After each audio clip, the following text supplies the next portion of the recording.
Bardan biri gelir.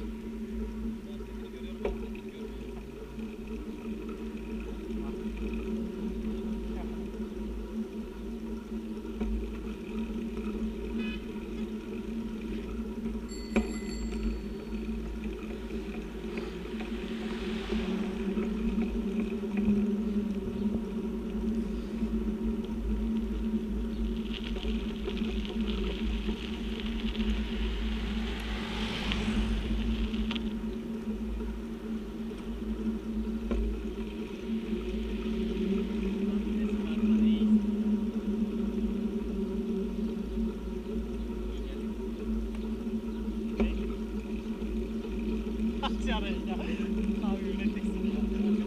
Lan gez işte ya. Kardeş gel çünkü mangalımızı yedik. Şöyle arabayla otobüsle mi gidelim? Işınlanma yok işte. Pedal var yerine. İster misin?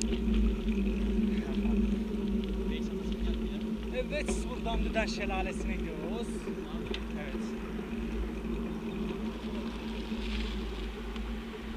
ol ya, düz git ya, ah git ya.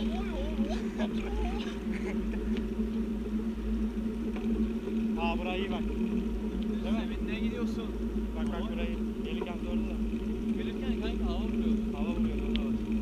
Zaten bisiklet gitti.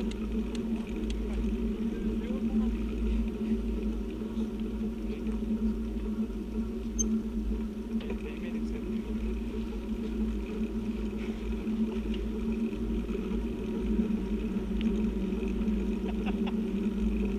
Aşağı.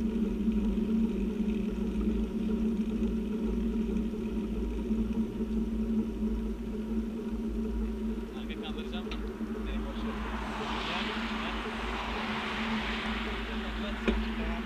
Evet, Çağrı Şahin'den takla geliyor. Frenler sıkılmamışsa. Şuna bak.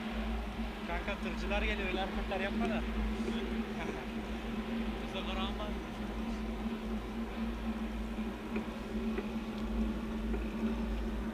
Bir ön kaldır ya, bir görsünler, hadi git de. İyice sık. Dene bir. Ben giriyorum sana. Tamam hadi hız kestirme ya. Zaten yokuş aşağı in. Rahat yani. Vallahi hiç çevirmiyorum şu an. Çeviriyorum. Kendi gidiyor. Bakalım nereye kadar gidecek. Hadi bakalım. Çevirmesine yokuş aşağı geldik falan. Vallahi yapıştır. Abi rahat yerlerde götürüyorum. Öbür tarafı senin yokuş yukarı gidecektin ya. Yine aşağı gitsin. Sen benden, ben de senden farksız derken ben senden erken kalktım, bırak benden gelen rap yaksın, kalem yapsın, sen sus bakayım. Bas ya, hava ya, git ya.